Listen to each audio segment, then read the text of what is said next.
सासू माँ सेवा के लिए अपनी बेटी को बुला लीजिए। निधि तू सब काम छोड़ और जैसी है वैसे ही रवाना हो जा, तुझे आज ही सोनू के घर जाना है। वह बाथरूम में गिर गई है और उसे डॉक्टर ने बेड रेस्ट बताया है। तू चली जाएगी तो उसका ध्यान रख लेगी, वह छोटे बच्चों के साथ कैसे सब मैनेज करेगी, सुधा जी ने आदेश देते हुए कहा। लेकिन मम्मी जी, सोनू दीदी तो अकेली नहीं है, उनके घर में उनकी सास है, जेठानी है, फिर मैं जाकर क्या करूंगी, इधर अक्ष का भी ऑफिस है और बच्चों की भी स्कूल है, पूरा घर कौन संभालेगा, बस तुझे तो हर बात में जबान चलाना आता। तो मेरी बात वैसे भी कहाँ मानती है, मेरी बेटी वहाँ परेशान हो रही होगी। अरे घर में चाहे सास या जेठानी हो पर मायके वालों के भी तो कुछ फर्ज होते हैं।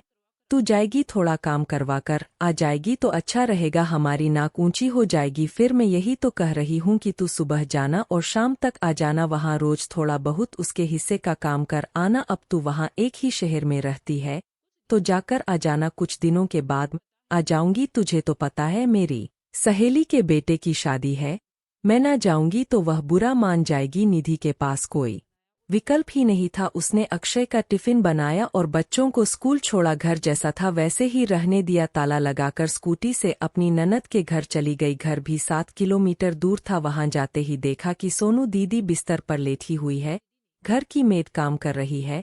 उसके जाते ही सोनू दीदी ने पानी के लिए भी नहीं पूछा बल्कि ऑर्डर दे दिया कि भाभी एक गिलास पानी ले आओ और चाय बना दो। अपनी बहू की भाभी को आता देखकर सास और जेठानी ने भी काम छोड़ दिया। चाय से शुरू हुआ सफर रात के खाने पर खत्म हुआ। निधि ने सबको खाना खिलाया और अपने घर आ गई। रात हो गई थी, बच्चों को उसकी सहेली ने रख लिया था पर पता नहीं बच्चे दिन भर कैसे रहे होंगे। ननद के ससुराल सारा काम निपटा कर आई पर किसी ने यह नहीं कहा कि बच्चों और रक्षे के लिए खाना ले जा, वहां जाकर खाना बनाने में देर हो जाएगी। निधि ने भी आते ही खिचड़ी चढ़ा दी। अब तो रोज सुबह होते ही सासू माँ फोन कर देती और निधि को सोनू दीदी के घर जाना ही पड़ता। सोनू दीदी भी बिस्तर पर लेटे लेटे रोज ससुराल वालों के लिए नए पकवान बनाने को कहती। 5 दिन तो निधि चली गई पर शनिवार को निधि ने जाने से मना कर दिया क्योंकि बच्चों और अक्षय की छुट्टी रहती है। हाँ तो अच्छा है, जो छुट्टी रहती है तो तू खाना बनाकर रख जा, देख बहू हम लड़की वाले हैं और सोनू के ससुराल जाकर उसके हिस्से का काम करना अब तेरी जिम्मेदारी है। मैं सहेली की बेटी की शादी होते ही आती हूँ। अक्षय मैं थक गई हूँ। उस दिन निधि बिफर गई, भला यह कौन सा तरीका है, मेरा भी घर है, बच्चे हैं, यहाँ का भी काम करूं और वहाँ का भी करूं। कभी जाकर हालचाल पूछ लिया वह अलग बात है, पर रोज जाना मुझे अच्छा नहीं लगता। मैं बच्चों और घर का ध्यान नहीं रख पा रही हूँ। सोनू दीदी के तो घर में सास और जेठानी भी है, घर के काम के लिए नौकरानी भी है, फिर भी मेरा जाना जरूरी है क्या? अक्षय क्या बोलता, शुरू से सुधा जी के आगे उसके बोलने की हिम्मत ही नहीं हुई। तुम 2 दिन और संभाल लो, फिर सोमवार को तो मम्मी आ ही रही है।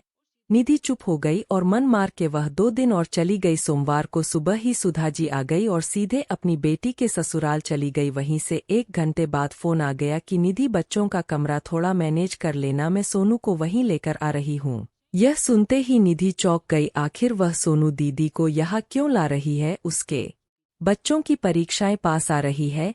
उसने अक्षय को फोन किया पर तब तक सुधा जी सोनू को लेकर रवाना हो चुकी थी। घर लाकर वह अपनी बेटी की देखभाल में लग गई। अरे मैं वहां रुकती तो अच्छा लगता, क्या बेटी का घर है, मैंने सोचा यही ले आऊं, इसकी देखभाल अच्छे से हो जाएगी, इसके सास और जेठानी को आराम मिल जाएगा। निधि कल से सोनू के बच्चे भी स्कूल यहीं से जाएंगे, उनका टिफिन बनाना और उन्हें स्कूल लेने छोड़ने की जिम्मेदारी तेरी है।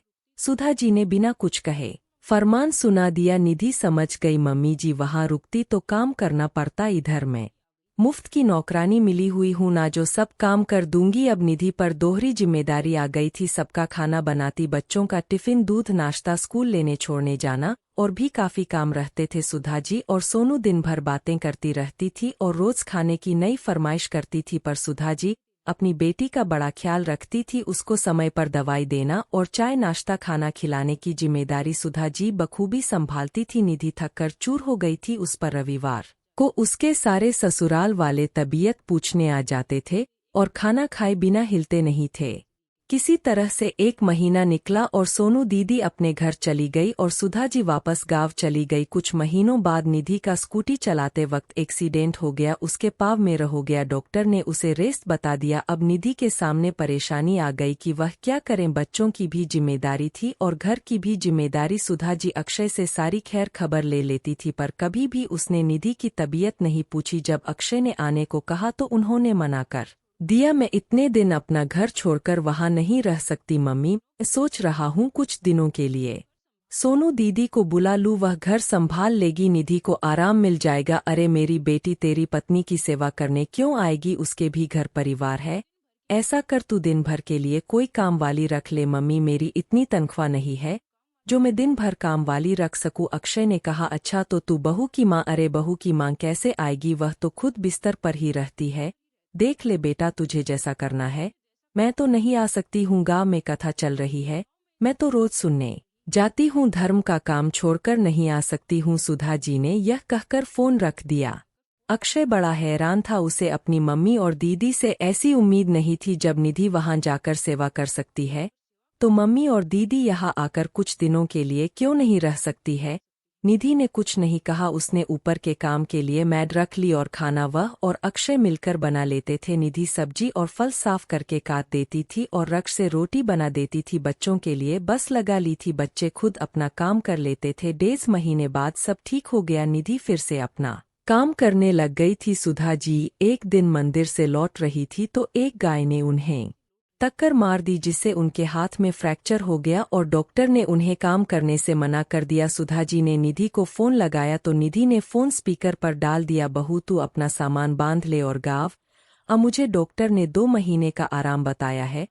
परेशानियां हमारे घर से जाने का नाम ही नहीं ले रही है। पहले सोनू को घेरा, फिर अब तेरी सास पर आ गई है। यह सुनकर निधि का पारा चढ़ गया। मम्मी जी जब मुझे आपकी जरूरत थी तब आप आई, नहीं आना तो दूर, आपने एक बार भी मेरी तबीयत नहीं पूछी और परेशानी अकेली आप और दीदी पर ही नहीं आई, मुझ पर भी आई थी। आप चाहती तो पापा जी को लेकर यहीं आ सकती थी, हमारी थोड़ी मदद हो जाती। जैसे आपने अपनी बेटी की सेवा की वैसे चाहे मेरी ना करती, पर अपने पोते पोती और बेटे का सहारा तो बन सकती थी ना। बहू सबकी सेवा करें, सबके लिए खुद को खर्च करती रहे, पर जब बहू को जरूरत पड़े तो आपकी क्या कोई जिम्मेदारी नहीं बनती है। दीदी के घर में तो काफी लोग थे, आपने फिर भी मुझे वहां भेजा, मेरे यहाँ तो कोई नहीं था और हम दीदी जितने अमीर भी नहीं थे कि हर काम के लिए नौकरानी रख सकते थे। आपका दिल आपकी बेटी पर है और आपकी जिम्मेदारी भी अपनी बेटी के प्रति है, तो सासू माँ आप सेवा के लिए भी अपनी बेटी को ही बुला लीजिए। देख ले अक्षय, तेरी पत्नी को जरा भी शर्म नहीं आ रही है, अपनी सास से कैसी बातें कर रही है।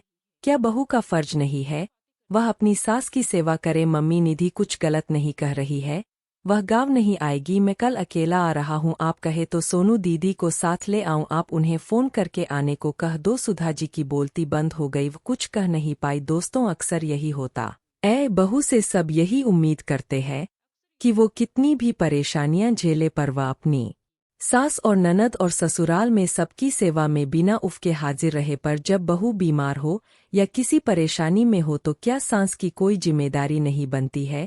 दोस्तों आपका इस बारे में क्या कहना है, कमेंट करके जरूर बताएं। और कहानी अगर आपको वीडियो पसंद आए तो लाइक और सब्सक्राइब करना न भूलें।